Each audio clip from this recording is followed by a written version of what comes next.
Hello hello मेरे प्यारे बच्चों, मैं हूं डीके चौरसिया। स्टडी प्लान में आपका स्वागत है। आज हम फिजिक्स के लेक्चर नंबर 4 लेकर आए हैं, जिसमें इम्पॉर्टेंट क्वेश्चन का डिस्कशन करेंगे जो 2024 एग्जाम के लिए बहुत इम्पोर्टेंट है। मैं पीछे भी जितना भी वीडियो में ये क्वेश्चन मैं कराया हूँ वो सब इम्पोर्टेंट क्वेश्चन है, केवल उसको आपको कंटिन्यू करना है। ठीक है ना, आइए चलते हैं। यहाँ बात है, सबसे पहला क्वेश्चन देखें, बात है कि चुंबकीय फ्लक्स एवं चुंबकीय फ्लक्स घनत्व को परिभाषित करें और इनके मात्रक एवं बीमा को लिखें। क्लियर है? तो ये चुंबकीय फ्लक्स की बात करते हैं, तो अगर किसी चुंबकीय क्षेत्र में अगर कोई भी तल है, उससे गुजरने वाली रेखा जो होती है, रेखा या इसको बल रेखा कहते हैं, उसकी संख्या को हम क्या कहते हैं? चुंबकीय फ्लक्स कहते हैं। मतलब सपोज कीजिए कि अगर मान लीजिए कि एक तल है, अगर यहां से अगर एक रेखा निकल रही है, अगर ये तल है, यहां से कितना 2, 3, 4 रेखाएं निकल रही है, तो जिस तल से जितनी रेखाएं निकलेगी उसका चुंबकीय फ्लक्स उतना ही ज्यादा होगा। जिससे कम निकलेगी उसका चुंबकीय फ्लक्स कम होगा, जिसका ज्यादा निकलेगा उसका चुंबकीय फ्लक्स का ज्यादा होगा। यहां बात करेंगे कि ये जो तल जो होती है, इसके हम लंबवत की बात करते हैं। ये जनरली क्या लंबवत होती है? लंबवत ही जाएगी। कैसे जाएगी? लंबवत जाएगी। तो अगर हम यहाँ डिफिनीशन देखें, क्या डिफिनीशन है कि किसी चुंबकीय क्षेत्र में, ये चुंबकीय क्षेत्र मतलब चुंबकीय क्षेत्र हो गया, ये चुंबकीय क्षेत्र हो गया, किसी तल, ये आपका तल ए जो है, ये आपका तल हो गया, किसी तल से गुजरने वाले चुंबकीय क्षेत्र या बल रेखाओं की संख्या को तल से संबंधित चुंबकीय फ्लक्स कहा जाता है, या तल से संबंधित चुंबकीय फ्लक्स कहा जाता है, या इस संख्याओं को ही चुंबकीय फ्लक्स कहा जाता है। इसे फाई बी द्वारा सूचित किया जाता है, और यहां से इसका लिए फॉर्मूला बनेगा, एक क्रॉस, ये डॉट प्रोडक्ट वेक्टर होता है, फाई बराबर vector B dot vector A बराबर बी ए कॉस थीटा होता है। अगर हम बात करते हैं थीटा का मान, अगर मान लें हम 0 डालते हैं, तो थीटा का मान 0 डालेंगे तो क्या है? फाई किसके बराबर? बी ए के बराबर हो जाएगा। फाई किसके बराबर है? बी ए के बराबर। अगर थीटा का मान हम क्या जा रहे हैं? 90 डिग्री डालते हैं, तो यहां पर चुंबकीय फ्लक्स को क्या माना जाएगा? 0 माना जाएगा। लेकिन अगर थीटा का मान हम क्या 180 डिग्री डालते हैं, तो यहां पर फ्लक्स का मान क्या होगा? माइनस बी हो जाएगी। तो अब यहां बात करेंगे, अगला हम बात यहां करने वाले हैं, इसका मात्रक जो होता है वेबर होता है। क्या होता है इसका मात्रक? इसका मात्रक वेबर होता है। मतलब है कि ये समझिए, ये आपका चुंबकीय फ्लक्स, ये आपका चुंबकीय ये चुंबकीय क्षेत्र है और ये इसका एरिया है।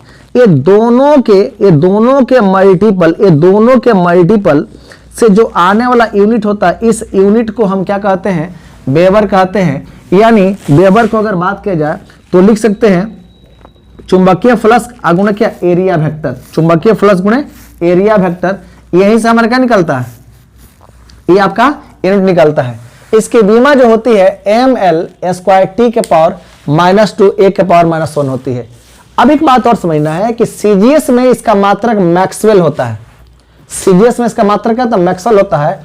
और एक वेबर जो होता है 10 के पावर 8 मैक्सवेल के बराबर होता है। मतलब है देखा जाए तो यहाँ वेबर क्या है? बहुत बड़ी यूनिट है। किसके कंपेरिजन में? मैक्सवेल के कंपेरिजन में। लेकिन याद रहे कि सीजीएस यूनिट है और एक क्या? एमकेएस यूनिट है। क्या? एमकेएस मतलब है कि एसआई यूनिट है। क्लियर? अब यहाँ बात, हमारा अगला क्वेश्चन है कि यहाँ पर लिखा हुआ है कि यहाँ पर एक और इसमें क्वेश्चन हम डाले हैं कि चुंबकीय फ्लक्स घनत्व की बात कर रहा है। तो यहां पर हम यहां से डिफिनीशन B बराबर अगर फाई बाई ए लिखा हुआ है, यानी चुंबकीय फ्लक्स बटा एरिया, इसी के अनुपात को हम क्या कहते हैं? चुंबकीय फ्लक्स घनत्व या चुंबकीय क्षेत्र भी कहते हैं। यहां हम चाहेंगे तो चुंबकीय क्षेत्र भी कह सकते हैं, चुंबकीय क्षेत्र भी कहेंगे। अब इसका डिफिनीशन देखिए, मैंने क्या बोला? चुंबकीय क्षेत्र में, मैंने चुंबकीय क्षेत्र की बात कर, चुंबकीय क्षेत्र में चुंबकीय फ्लक्स फाई प्रति इकाई क्षेत्रफल को चुंबकीय फ्लक्स घनत्व कहा जाता है। इसे B द्वारा सूचित किया जाता है। इसे चुंबकीय क्षेत्र भी कहा जाता है, या चुंबकीय क्षेत्र के नाम से भी जाना जाता है। अगला भाई, इसका मात्रक जो होता है वेबर बाई मीटर स्क्वायर होता है। वेबर बाई मीटर स्क्वायर होता है, यानी हम WB m का वर्ग -2 लिखते हैं। और इसको हम बोल सकते हैं टेस्ला। क्या बोल सकते हैं? इसको हम टेस्ला बोल सकते हैं। क्या बोल सकते हैं? टेस्ला। क्या बोल सकते हैं? टेस्ला बोल सकते हैं। मतलब है कि अगर चुंबकीय फ्लक्स घनत्व या चुंबकीय क्षेत्र का जो मात्रक की हम बात करेंगे वो क्या होता है, टेस्ला। अब एक पूछ देगा कि एक टेस्ला जो होता है, टेस्ला को हम किस फॉर्म में लिख सकते हैं, तो वेबर बाई क्या, मीटर स्क्वायर लिख सकते हैं, वेबर बाई मीटर स्क्वायर, उसी को हम एक टेस्ला कहते हैं। क्या बोलेंगे, एक टेस्ला हम इसको बोल सकते हैं। अब अगला हमारा बात है, इसकी बीमा जो होती है, जरा सोचिए, वेबर है तो वेबर के लिए आप बीमा क्या लिखे, एम एल स्क्वायर टी के पावर -2 1 बार -1, और मैंने यहाँ मीटर से भाग लगा दिया तो मीटर से मीटर उड़ गया, तो हम लिख सकते हैं m के पावर 1, l के पावर 0, t के पावर -2 और a के पावर -1। एक बात और समझिए, यह एक सदिश राशि है, यह एक सदिश राशि है, लेकिन फ्लक्स जो होता है एक अदिश राशि है। ये भी आपके दिमाग में डालना होगा, ये क्या होता है, एक अदिश राशि होती है। लिख सकते हैं यहाँ पर फाई जो होता है एक अदिश राशि है। क्या है, अदिश राशि है। तो आप यहां देखोगे तो यहां से आपका ऑब्जेक्टिव भी क्लियर हो गया और 2 नंबर का क्वेश्चन भी क्लियर हो गया। क्या, यहां से आपका ऑब्जेक्टिव भी क्लियर हो जा रहा है और 2 नंबर का क्वेश्चन भी क्लियर हो जा रहा है। तो अगर मैं यहां से फिर क्वेश्चन बोल रहा हूं, कोई पूछेगा चुंबकीय फ्लक्स का फॉर्मूला क्या होता है, B A vector B dot vector A, या लिख सकते हैं बी ए कॉस थीटा। यह एक कैसा राशि है, यह एक अदिश राशि है। इसका मात्रक क्या होता है, इसका मात्रक का वेबर होता है। लेकिन सीजीएस में इसका मात्रक क्या होता है, सीजीएस में इसका मात्रक क्या होता है, मैक्सवेल होता है। कोई पूछेगा कि 1 वेबर बराबर कितना मैक्सवेल होता है, 1 वेबर बराबर 10 के पावर 8 मैक्सवेल होता है। क्लियर है। अगर हम यहां सब्जेक्टिव की बात करेंगे तो कोई पूछेगा चुंबकीय फ्लक्स का मात्रक क्या होता है, तो चुंबकीय फ्लक्स का मात्रक, चुंबकीय फ्लक्स घनत्व का मात्रक या चुंबकीय फ्लक्स क्षेत्र या चुंबकीय क्षेत्र का मात्रक क्या कहेंगे हम लोग, तो इसका मात्रक टेस्ला होता है। क्या होता है, टेस्ला होता है। और टेस्ला को इजीली हम लिख सकते हैं weber per metre square, weber per metre square. और एक सदिश राशि, इसकी बीमा आप देख ही रहे हो। तो यहां से आप देखोगे तो यहां से आपका ऑब्जेक्टिव भी क्लियर हो गया और 2 नंबर का क्वेश्चन भी क्लियर हो गया। ठीक है, आइए चलते हैं आगे। अगर कोई भी आवेश विद्युतीय क्षेत्र या चुंबकीय क्षेत्र में गतिशील है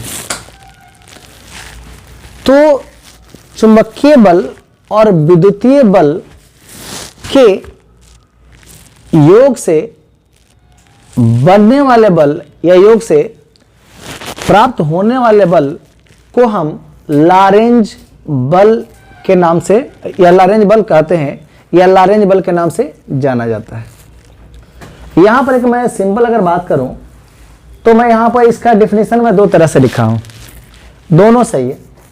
चुंबकीय बल तथा विद्युतीय बल के सम्मिलित बल को लॉरेंज बल कहा जाता है। ये दोनों को जब आपस में मिला दिया जाए उसी को हम लॉरेंज बल कहेंगे। यहां दूसरा इसका डिफिनेशन लिख सकते हैं, चुंबकीय क्षेत्र तथा विद्युतीय क्षेत्र में गतिशील आवेश पर, मतलब चुंबकीय क्षेत्र में हो चाहे विद्युतीय क्षेत्र में, अगर आवेश गतिशील है तो गतिशील आवेश पर क्षेत्र द्वारा आरोपित बल को, जो क्षेत्र जो बल लगाएगा आवेश पर, आरोपित बल को लॉरेंज बल कहा जाता है। इसका फॉर्मूला जो होता है A बराबर Q into E plus Q vector भी क्रॉस वेक्टर बी लिखते हैं। एक बात और समझना है, आपने सीखा होगा कि विद्युतीय जो बल होती है, विद्युतीय बल A बराबर क्या होता है, Q इंटू क्या होता है, वेक्टर E होता है अगर ये वेक्टर में है। और आपने फोर्स बराबर चुंबकीय बल में आपने पढ़ा था क्या, वेक्टर V क्रॉस वेक्टर क्या B, लेकिन इसमें कौन गतिशील है, आवेश Q गतिशील है। तो यहां पर देखना है कि जब दोनों को मैं अगर जोड़ दूंगा तो ये दोनों के सम्मिलित रूप कहूंगा, बोलेंगे लॉरेंज बल कहेंगे। एक बात और समझिए, हमने इस फिगर से, इस फॉर्मूला से हमने देखा यदि आवेश Q v वेग से चुंबकीय प्रेरण या चुंबकीय क्षेत्र या विद्युतीय क्षेत्र में क्या है चलता हो तो उसका लॉरेंज बल क्या होगा, A बराबर कितना, Q इंटू ई। ए बराबर क्या होता है, Q इंटू ई और कितना V क्रॉस का वेक्टर B। और इसको अगर मैं तोड़ के लिखना चाहूंगा यहां से, तो यहां पर हम साइन थीटा लगा सकते हैं। क्या लगा सकते हैं, साइन थीटा। कोई और बच्चा चाहेगा तो ऐसे लिख सकता है, Q बराबर वेक्टर E प्लस क्या लिखेंगे यहाँ पर V B और क्या साइन थीटा भी आप लिख सकते हो। अब ये बात होगा कि लॉरेंज बल मिलेगा कहाँ, ये लारेंज बल अगर मिलेगा तो क्या 90 डिग्री पर, यानी अगर केवल चुंबकीय बल ही हमारा क्या होता है, लारेंज बल होते हैं। केवल चुंबकीय बल ही मेरा क्या होते हैं, लॉरेंज बल होते हैं। लेकिन हम कहते हैं कि इसके सम्मिलित रूप को ही क्या कहते हैं, लॉरेंज बल कर। क्यों कि इसमें भारी कौन करेगा, साइन थीटा भारी करेगा। इसीलिए हम कहते हैं कि केवल इसमें चुंबकीय बल को ही हम क्या कहते हैं, लॉरेंज बल कहते हैं। केवल चुंबकीय बल को ही क्या कहते हैं, लॉरेंज बल कहते हैं। अब एक याद रखिए, आपके दिमाग में होना चाहिए कि अगर थीटा का मान हमने 0 ले लिया तो बताओ ये कौन सा बल मिलेगा, तो आपको विद्युतीय बल मिलेगा। लेकिन अगर मान लीजिए थीटा का मान 90 डिग्री हो जाए तो आपको कौन सा बल मिलेगा, तो यहां पर चुंबकीय बल और क्या, चुंबकीय बल और विद्युतीय बल दोनों मिला। लेकिन 0 डिग्री पर केवल क्या मिल रहा था, केवल विद्युतीय बल मिल रहा था। लेकिन 90 डिग्री पर ये दोनों बल मिल रहे थे। अगर रियल में देखा जाए कि लॉरेंज बल किस पर निर्भर कर रहा है, तो लॉरेंज बल जो होता है वो चुंबकीय बल पर ही निर्भर करता है। चुंबकीय बल पर ही क्या करता है, निर्भर करता है। यहां से आपको पता ही चल रहा है, देखिए कि थीटा का मान यहां चेंज होगा। तो अगर थीटा का मान 0 ले लीजिए तो मतलब ये पूरा 0 हो जाएगा। तो जब 0 हो जाता है क्या, Q इंटू हो गया। इसी को हम क्या बोलेंगे, विद्युतीय बल बोलेंगे। इसी को बोलेंगे विद्युतीय बल। अगर हम यहाँ इसको लिखने के लिए चाहेंगे तो कितना भी और क्या साइन थीटा हम लिख सकते हैं। यहाँ पर देखिए तो थीटा का मान ही ना चेंज हो रहा है। इसका मतलब चुंबकीय बल हमको कितने डिग्री पर प्राप्त होगा, तो चुंबकीय बल हमको 90 डिग्री पर प्राप्त होगा। 0 डिग्री पर चुंबकीय बल नहीं मिलेंगे। और लॉरेंज बल को अगर हम बात करते हैं तो लॉरेंज बल हमको कहां मिलेंगे, तो लॉरेंज बल हमको 90 डिग्री पर मिलेंगे जब ये आवेश गतिशील है। तो यहां इजिली इसका क्या हुआ, डिफिनीशन हो गया। आप ऐसे लिखो चाहे ऐसे लिखो, बात क्या सही है। एक बात और, आपको ऑब्जेक्टिव सवाल पूछ देगा कि इनमें कौन लॉरेंज बल है, तो आपको देखो ऑप्शन में ये भी रहेगा, ये भी रहेगा। ध्यान रहे कि अगर यहाँ पर भी क्रॉस अगर बी लिखे हैं, अगर गलती से अगर वेक्टर भी क्रॉस अगर बी के जगह पर अगर वेक्टर बी क्रॉस अगर वेक्टर बी हो जाए तो ये कभी आपस में बराबर नहीं होते हैं। क्यों नहीं होते हैं, तो आपने पढ़ा होगा कि vector A cross vector B बराबर हम ए बी साइन थीटा लिखते हैं, यूनिट वेक्टर। लेकिन अगर वेक्टर बी क्रॉस अगर वेक्टर ए लिखेंगे तो हम लिखेंगे बी ए साइन थीटा यूनिट वेक्टर, लेकिन यहाँ पर क्या लग जाएगा, माइनस।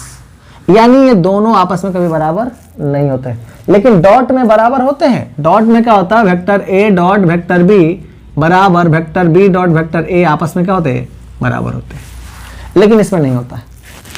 चलिए, अगर यहां से क्वेश्चन आएगा तो आपका 2 नंबर भी क्लियर हो जाएगा और ऑब्जेक्टिव भी क्लियर हो जाएगी। क्लियर। आइए, यहां पर मैंने आपको दिखाया था कि फ्लेमिंग के बाएं हाथ के नियम को लिखें। फ्लेमिंग के बाएं हाथ के नियम को लिखना है। तो फ्लेमिंग के बाएं हाथ का नियम जो होता है, ये ना मेरा बाएं हाथ है, देखिए। तो अगर मैं करंट की बात कर रहा हूं तो अगर ये तर्जनी, देखिए यहां पर ये तर्जनी अंगूठा, ये चारों, ये अगर जो अंगुली आ रही है ये वाला, ये आपका क्या कहलाता है, विद्युत क्षेत्र कहलाती है। क्या कहलाती है, विद्युत। और ये विद्युत क्षेत्र कहलाती है। लेकिन एक का तर्जनी का जो अंगूठा होगा, ये तर्जनी का जो का अंगूठा होगा, ये क्या कहलाएगा, विद्युत क्षेत्र। लेकिन केवल अंगूठा जो, ये अंगूठा जो आपको दिख रहा है, ये केवल क्या कहलाएगा, ये आपका बल कहलाएगा। ये क्या कहलाएगा, आपका बल कहलाएगा। और आप देखोगे कि यहां पर ये विद्युत धारा की हम लोग बात करते हैं, तो ये विद्युत धारा कहां मिलेगी, यहां पर मिलेगी विद्युत धारा। जिससे हम ये बात करें, ये हमारा क्या हुआ, विद्युत धारा हुआ। मतलब है कि अगर हम यहां कह रहे हैं कि विद्युत धारा जो होती है ना, ये कहां मिलेगी, विद्युत धारा हमको कहां मिलेगी। तो विद्युत धारा की हम लोग बात करते हैं तो आपको यह समझना है पहले डिफिनीशन, कि ये जो विद्युत धारा यहां पर आपको जो दिख रही है, इस पर थोड़ा समझना आपको। और इसका क्या होगा,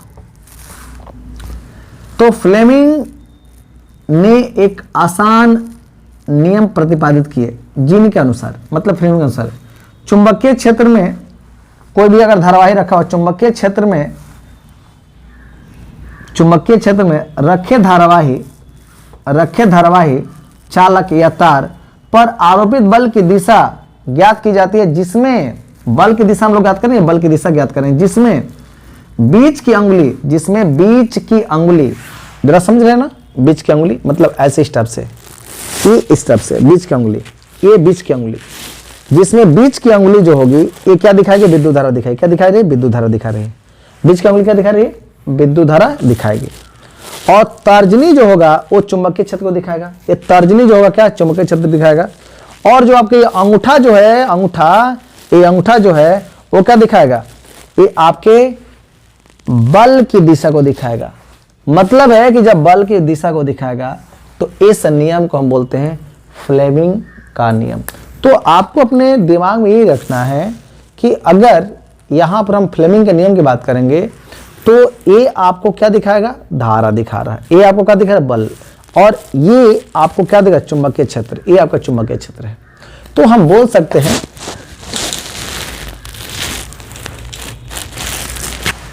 सकते हैं आसानी से कि किसी चुंबकीय क्षेत्र में रखे धारावाही चालक पर आरोपित बल की दिशा ज्ञात की जाती है, जिसमें बीच की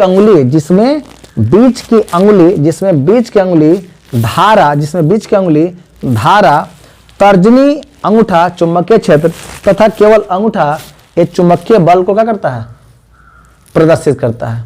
यही फ्लेमिंग का क्या है, नियम है। क्लियर, आगे चलते हैं। अब हम बात करते हैं अगला क्वेश्चन। यहां पर है कि क्वेश्चन टाइप का है, बहुत अच्छा क्वेश्चन है, एग्जाम आया हुआ क्वेश्चन है। एक आवेश Q, या कि आवेश Q हो, चुंबकीय क्षेत्र B में लंबवत चाल V से प्रवेश करता है तो वृत्तीय पथ के त्रिज्या ज्ञात करें। आवृत्ति भी बोल सकता है, लेकिन हम लोग वृत्तीय पथ के त्रिज्या ही केवल बात करेंगे, आवृत्ति की छोड़िए। हम जानते हैं कि चुंबकीय क्षेत्र द्वारा आवेश Q पर लंबवत रूप से लगा बल A बराबर QV क्रॉस B बराबर QVB साइन 90 डिग्री, और साइन 90 डिग्री का मान 1 होता है। तो हम इस इक्वेशन को क्या करें, पहला इक्वेशन मान लिया। चलिए, हम जानते हैं कि जब आवेश Q वृत्तीय पथ पर अगर V वेग से गतिशील है तो उसका अभिकेंद्र बल क्या होगा, F बराबर क्या, mv स्क्वायर बाई क्या, R होगा। अब इसको हमने सेकंड मान लिया। समीकरण पहला तथा दूसरा से A भी F है और क्या, A भी क्या है, F है। इसका मतलब मैग्नीट्यूड होगा, A भी आपका F है। तो अगर F है तो आप इसको लिख सकते हैं समीकरण पहला तथा दूसरा से QVB बराबर mv स्क्वायर बाई R। यहाँ देखेंगे V से V कैंसिल हो गया, R बराबर क्या होगा, mv अब बटा क्या, QB है ना, A बटा QB हो जाएगा। ये आपका आंसर आ गया।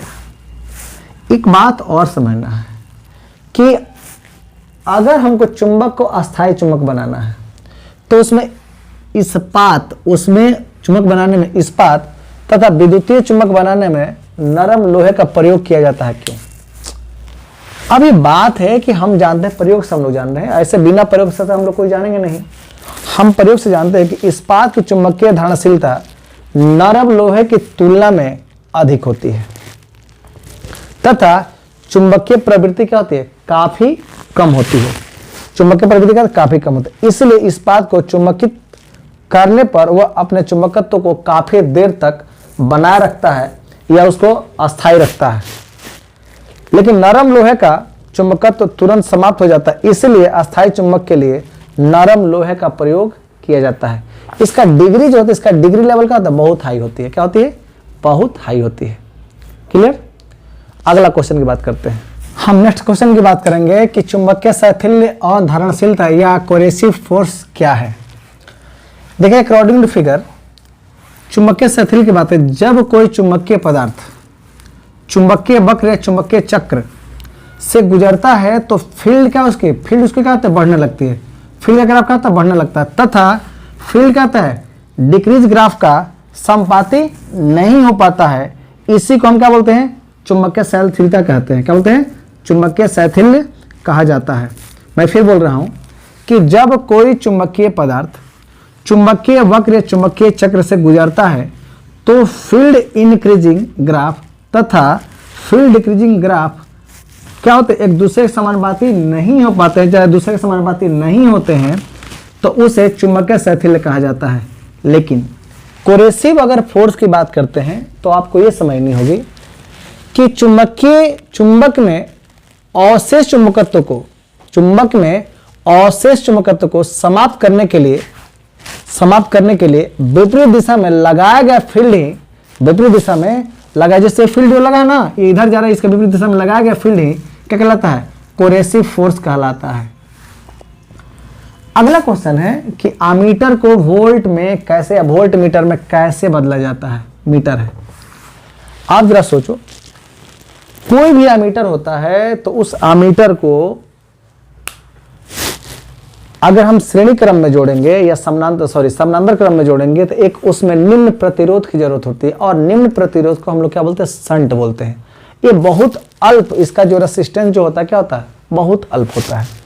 तो क्रम में शंट जोड़कर आमीटर बनाया जाता है, लेकिन जब गैल्वेनोमीटर से शंट को हटाकर कुंडली के श्रेणी क्रम में क्या जाए, श्रेणी क्रम में एक बड़ा प्रतिरोध, मोटा प्रतिरोध या बहुत बड़ा क्या होता है, प्रतिरोध लगा दिया जाता है, तो बने यंत्र को हम क्या बोलते हैं, वोल्टामीटर कहा जाता है।